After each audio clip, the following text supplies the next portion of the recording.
Muhagama. Ubugesera ingoma yabo Rukombamazi.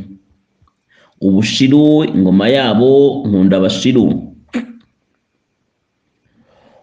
Bugamba Kayenzi Kigamba ingoma yabo Iravumera. Gisaka ingoma yabo Ruhurura. Bugara ingoma yabo Rugara. Nduga ingoma yabo Nyabihinda. Bwana Mwari ingoma yabo Rugorihinda ingoma.